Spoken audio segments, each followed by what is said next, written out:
Did you sleep well last night? Usually, we feel refreshed only after sleeping for about 7 to 8 hours a day. On weekends, we sometimes stay in bed for almost 10 hours to catch up on sleep. Since we spend a full third of our lives sleeping, there are times when it feels like a total waste of life. However, compared to our great ape relatives like chimpanzees or orangutans living in the forest, we actually sleep very little. These friends sleep or lounge in the trees for a minimum of 10 hours a day and sometimes up to 12 hours. Even looking at all mammals, the sleep duration of us humans is exceptionally short. We humans are the only ones who drastically reduced our sleeping time. Why on earth did ancient people have to give up such sweet sleep? Have you ever gone camping and spent the night on the bare ground without a tent? Lying in the pitch-black mountains without a single light or any protective shelter makes you jump at the slightest sound of a rolling leaf. Millions of years ago, our ancestors were in exactly that situation. Originally, when living in the trees, sleeping spots were quite safe and comfortable. Every evening before sunset, chimpanzees weave branches and leaves high up in the treetops to make very soft and sturdy beds. No matter how fierce a tree-climbing, agile predator is, it's not easy to crawl all the way up to the end of those thin branches and ambush a sleeping ape. So, up in the trees, they could snore and sleep peacefully for 10 or 12 hours. The problem is that as the climate became colder and drier, the forests in Africa gradually shrank. Eventually, our ancestors had to come down to unfamiliar and dangerous ground in search of food. It was great that they started walking proudly on 2 feet, but having to sleep on the ground swarming with beasts was a completely different level of terror. The night on the African savanna is the perfect stage for giant cats and predators. Predators like lions and leopards can see far better than us in the dark and approach silently. If they had snored for 10 hours on such terrifying plains, just like their old habits in the trees, they would have ended up as an excellent midnight snack for the beasts. To survive, they had to minimize the time spent lying down defenseless. Losing consciousness on the dark ground where predators prowl was tantamount to suicide. Therefore, abandoning the habit of long, loose sleep, our bodies began to evolve towards sleeping short and deep and waking up quickly. However, no matter how drastically sleep was reduced, one must close their eyes and rest for at least a few hours a day. Just because an individual slept less didn't mean the terror of the night disappeared immediately. Someone absolutely had to stay awake and watch for approaching predators. Looking at Korean history alone, tearful efforts to overcome this fear of the dark night remain very vivid. In the capital city of Hanyang during the Joseon dynasty, when the bell signaling curfew rang every night, patrolmen holding torches wandered the alleys all night long. Because no matter how high the city walls were built, starving tigers would come down from the mountains at night and bite people, causing endless tiger attacks. If the night was this terrifying even hundreds of years ago during the Joseon dynasty, how much worse must it have been in the middle of the African savanna millions of years ago? If we think carefully about how we survived, we can see that the whole tribe used an amazing strategy. If dozens of people in a tribe all fell asleep at the exact same time, there was a high risk that the entire village would be wiped out overnight. Someone had to sleep in the early evening, and someone had to stay awake at dawn, taking turns standing guard like interlocking gears. In the Tanzania region of Africa today, there is the Hadza tribe, who still live by hunting and gathering berries just as they did millions of years ago. When scientists quietly observed their nights for a few days, a very interesting fact was revealed. Even with about 30 tribe members gathered to spend the night, the time everyone was in deep sleep simultaneously was merely 18 minutes throughout the entire night. Someone is awake adding wood to the campfire, while someone else is tossing and turning, listening to the sounds around them. How was this possible without setting up guard shifts like a military? The secret was hidden in the differences in sleep patterns according to age. Young people in their teens or 20s fall into a deep sleep like a rock as soon as the sun sets, and early evening arrives. On the other hand, elderly people have less early evening sleep but open their eyes early in the dawn. They wake up instantly from a light sleep even at the sound of a tiny rustle in the middle of the night. The experience of discovering a new predator's footprint on the savanna during the day, or the memory of getting a stomachache from eating an unfamiliar berry, is firmly engraved into the brain's structure while sleeping. The sleeping time dropped significantly, but the time spent upgrading the brain and getting smarter increased, so this was truly a profitable trade. While other beasts were just nodding off to kill time, we slept to review yesterday's failures and steadily accumulate the wisdom of survival. But no matter how efficiently we slept deeply, the night on the ground must still have been chilling. The eyes of starving predators flashed in the pitch-black darkness. There was definitely a limit to entrusting one's life solely to the night watch of elders in a light sleep. What on earth could they trust to sleep soundly on this dangerous ground? Fortunately, there was one magical weapon that allowed us to sleep comfortably on this perilous ground. Imagine our ancestors sitting in a circle around a blazing campfire somewhere in Africa, at least 400,000 years ago. The fiercely burning flames were a wonderful heater that thawed their frozen bodies, and a perfect shield that prevented any terrifying predator from daring to approach. No matter how huge and agile a leopard is, it instinctively lowers its tail and slowly retreats in front of a fire. The space illuminated brightly by the fire became a perfect safe zone where they could rest easily without weapons, not having to worry about predators. In modern terms, it's like moving from a wide-open tent into a very sturdy and warm concrete house.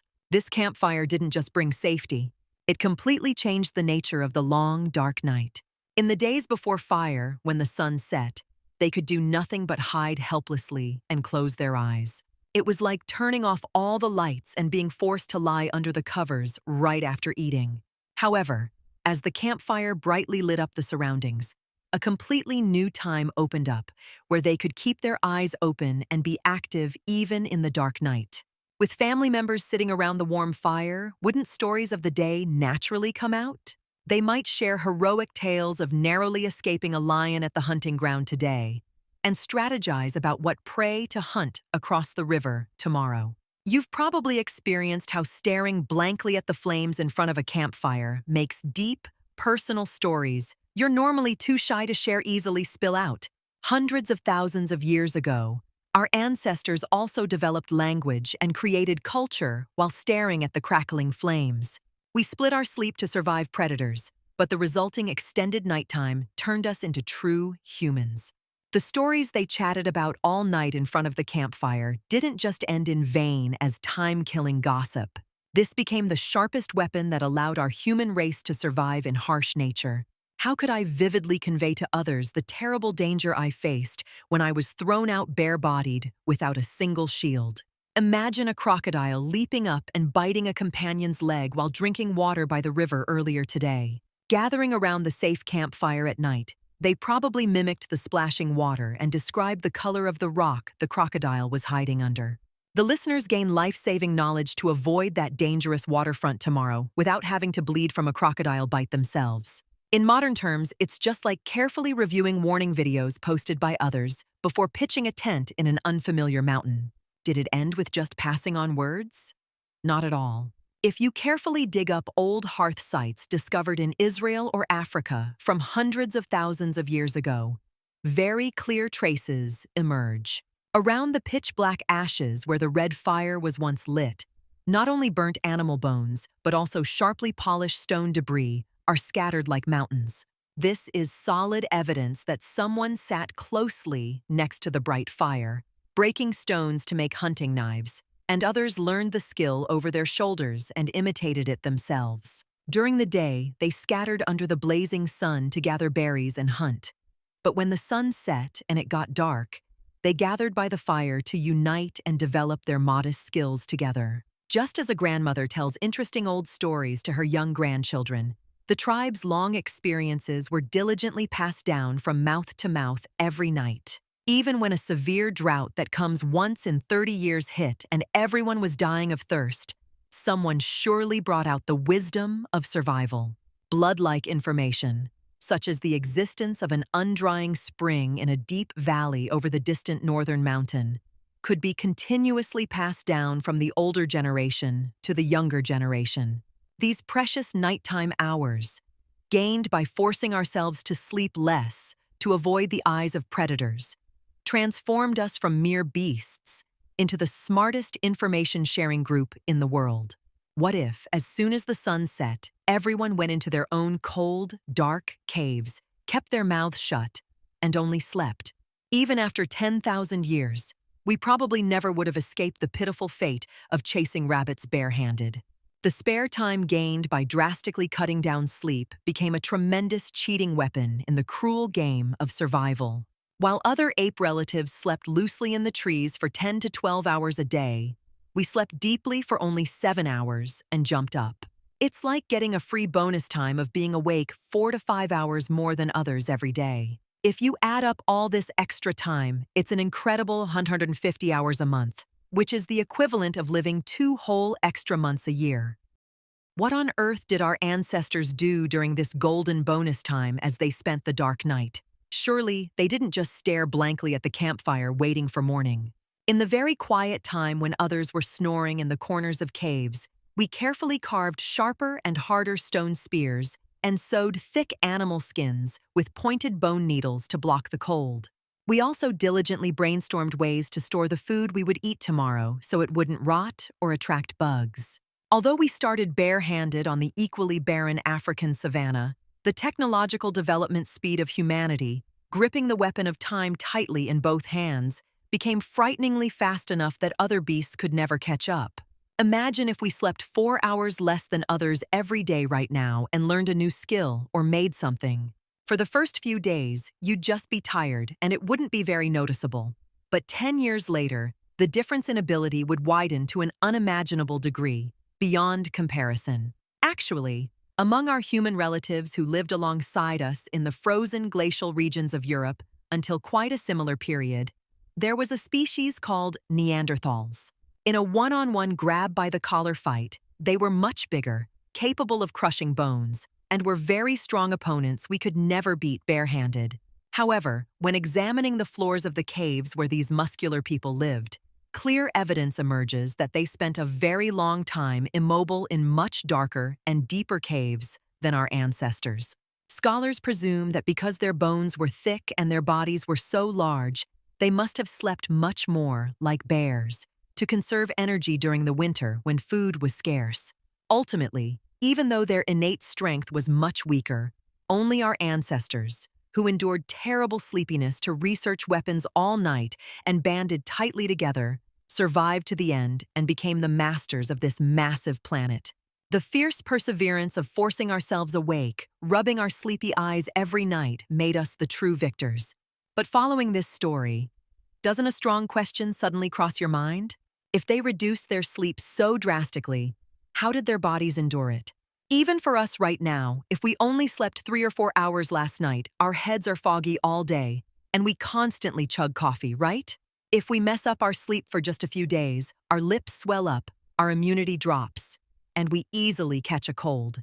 Sometimes people doze off at the steering wheel and cause terrible accidents. On the African savanna millions of years ago, they had to pay a much harsher price than this drowsy driving. If a predator pounced and your body reacted even a split second late due to fatigue, that day became your death anniversary. If they forced themselves to sleep less and then staggered and collapsed at the hunting ground during the day, wouldn't that be an even bigger disaster? You might think they just gritted their teeth and endured it with mental strength, but that's absolutely not true. Our bodies overcame this terrible crisis of sleep deprivation much more meticulously than we think. I mentioned earlier that instead of sleeping lightly for a long time, they chose to sleep short and deep. During that very short time, a massive cleaning operation, on a completely different level from beasts, was happening inside our brains. When we run under the hot sun and use our brains during the day, a kind of toxic residue piles up inside our brains. If this isn't cleaned out properly, your head becomes foggy, and in severe cases, brain cells get entirely destroyed. However, when filming the human brain falling into a very deep sleep, a truly astonishing scene was captured. The moment it enters deep sleep, brain cells magically shrink their size significantly. Then, the clear fluid surrounding the brain powerfully rushes in like waves between the shrunken cells, completely sweeping away the toxic trash. It's just like moving all the cars parked in a narrow alleyway and shooting a strong jet of water from a fire hose to strip off old grime all at once. The enormous fatigue substances accumulated from holding their breath to avoid predators all day were perfectly blown away by this one short and strong water wash. In modern terms, instead of charging a smartphone battery little by little all night, it's like plugging in the most expensive, ultra-fast charger and fully filling it to 100% in a short time. While other beasts were slowly clearing their heads while nodding off for a full 10 hours, we remodeled our brain structure itself into a high-speed washer. Thanks to this, even with significantly less sleep, we could roam the hunting grounds again the next day with a clear and sharp mind, without a problem. However, this seemingly perfect high-speed charging method also came with a very painful price tag.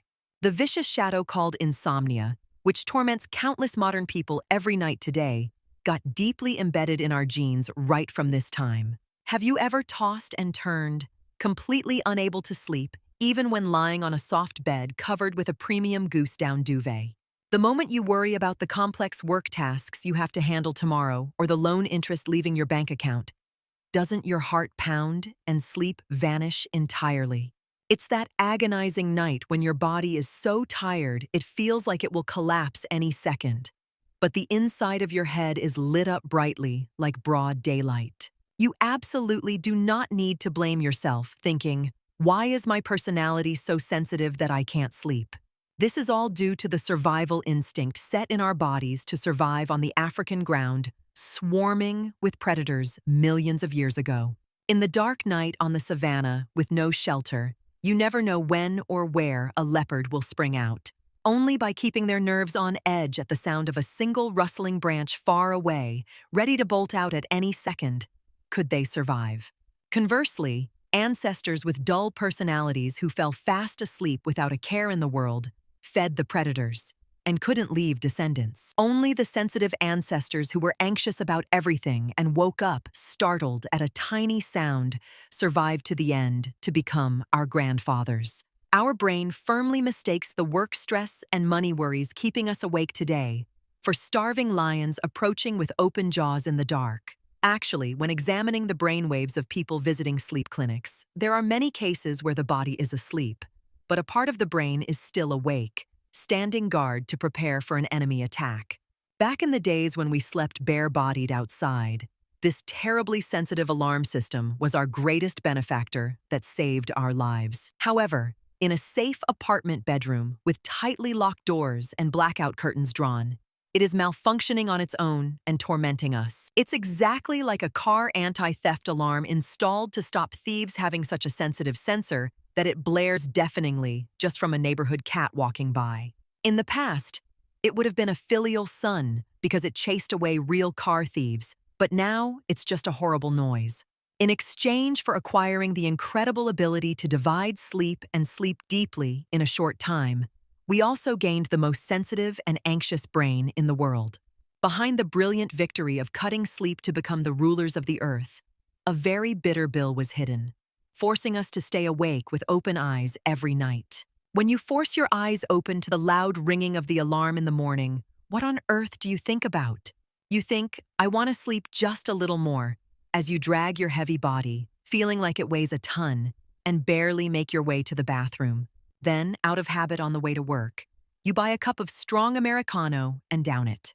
Only when the caffeine courses through your veins does it feel like your brain wakes up with a flash. The survival instinct that forcibly reduced sleep time to avoid predators for millions of years has now met a very powerful weapon called coffee today. This black water is gnawing away at our nights even more thoroughly. In the past, we held on without sleeping to protect our lives, but now we are forcibly chasing away sleep so as not to fall behind others. Is it just because we living in modern times are exceptionally diligent? Not at all. It is because a terrible habit is engraved into our bones, deep in our genes, dictating that we must stay awake longer than others to survive. However, living in safe apartments now, this light sleep is rather choking us. On the African savanna, thanks to reducing sleep to avoid predators, we became the masters of the earth, didn't we? Yet now, having built perfectly safe concrete houses and lighting up the night like daylight, humanity is slowly getting sick because of this very reduced sleep. We've split our sleep again and again to get here, and isn't it quite ironic that now they say lack of sleep causes major diseases? Let's quietly look into the nights of modern people. You are probably staring blankly at the blue light emitting from your smartphone screen, right at the time you should be sleeping soundly. We firmly believe that powerful artificial light is the blazing midday sun. Because the brain keeps mistaking it for daytime, the substances in the body that make us sleep deeply simply do not come out. Because the night has become too bright, our body's old biological clock has completely shattered. Look at other animals. Even stray cats roaming the neighborhood alleys stretch out and take a nap in the sunlight right there if they feel full and safe. Even chimpanzees, whose genes are most similar to ours, spend half the day peacefully nodding off if they are given enough chestnuts in the zoo. Animals never go against the sleep clock set by nature. Only us humans live treating not sleeping at night as if it's a proud badge of honor. People even show off their diligence by saying, "I only slept for 3 hours yesterday." If our ancestors from millions of years ago heard this, they would jump up and try to stop it. They'd ask why on earth you are holding out without sleeping when there are no predators. That great time of socializing, talking all night around the campfire, and sharing skills hundreds of thousands of years ago, has now been ruined by a flood of work messages pouring in late at night and social media. The romantic night where we only listen to each other's voices in the pitch-black darkness is nowhere to be found, and only a ceaseless barrage of stimulating videos is driving our brains to the brink of bursting. In the pollution of light, which is scarier than the teeth of predators, we are gnawing at ourselves and forcibly staying awake. Even that short, deep sleep time meant to fiercely wash away the toxic residue accumulated during the day. Now it has been stolen away without a trace. Actually, there is a study that closely examined the blood vessels of people who sleep less than 5 hours a day. It clearly showed the blood vessels getting tightly blocked as sticky debris heavily coated the blood vessel walls. This is solid proof that we are abusing our sleep to the point that even the fast-charging mode evolved over millions of years is woefully insufficient. We reduce sleep to survive and avoid predators, but now we are getting hit by a terrible boomerang, getting heart disease and collapsing from dementia because of that reduced sleep. In modern terms, it's just like whipping an old horse that has carried cargo without resting its entire life, forcing it to run on a night road. Eventually, its heart will burst and it will inevitably collapse on the street. If in the past we safely stayed awake making eye contact with tribe members inside the cozy shield of a campfire, now we are each staring at cold screens, fighting sleep deprivation in solitude. Isn't it terrifying that the precious nighttime that turned us into true humans hundreds of thousands of years ago has now become the most dangerous enemy, destroying our bodies and minds? When you lie in bed tonight, how about boldly putting your smartphone far away? Just like our ancestors did in front of the campfire millions of years ago. Try comfortably closing your eyes today while quietly chatting with your beloved family. Please lay down all your anxious worries and enjoy the peace of a pitch-black night without predators to your heart's content for the first time in a while. Sleeping truly soundly is the only way to properly enjoy the privilege of becoming the ruler of this massive earth.